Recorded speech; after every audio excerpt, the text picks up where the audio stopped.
We're in Islington, North London, to have a look at a project that's actually going to surpass the Interfit standard. Let's go inside and have a look at the Mayville Community Centre.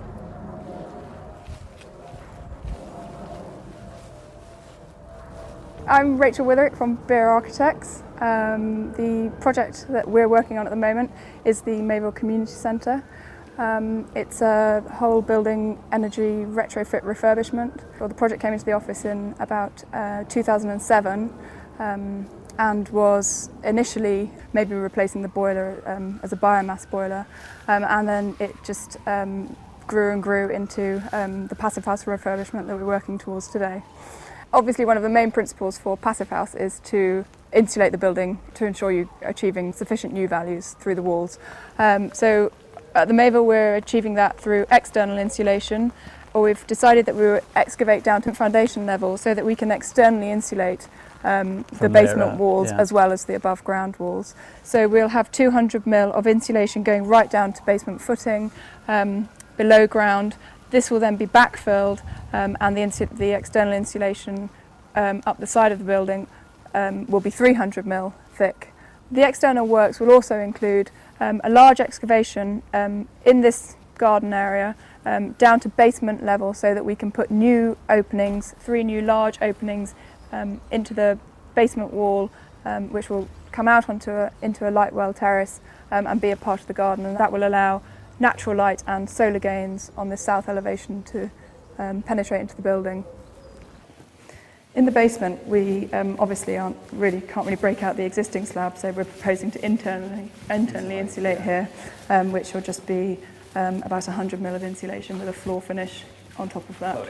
We had to allocate quite a considerable amount of space to accommodate our heat recovery unit, which will serve the whole of the building. That will give adequate ventilation, which means that there's a constant supply of fresh air for people using the building, and so that there's no concern with the sort of air tightness or draft-free construction. Yeah. The main objective internally was to rationalise the space. Previously it was sort of lots of small compartmentalised rooms. We've decided to clear it all out, so you can see along here this will become one space which will have direct access out into the garden. This is the main kind of community hall. We are rationalising the volume of that a little bit. We've increased the usable space by 35% simply by replanning so that they have separate multi-use spaces that different groups can use at different times. And presumably that is actually helping improve your PHPP performance as well. Our main contractor, we stipulated that they had to appoint an air tightness champion on site, who would be the person that would be on site 100% of the time. They're kind of responsible directly. They're the primary sort of person who's responsible for making sure when all the different trades come in, they all are aware of that main objective of creating a very airtight building. Our proposals include removing the existing roof, all of it including these roof lights and the ridge beam, and then building off the top of the existing roof truss. So we're strengthening them to take the sort of increased size of the roof. Yeah. And then we're building up in timber construction, 300 mil thick zone, which we will then insulate within. And then we're also running a complete layer of insulation over the top of that, 100 mil thick. Yeah. So we have 400 mil of insulation in the roof, which will mean that we have no thermal bridges. Yeah. The roof will also be completely airtight.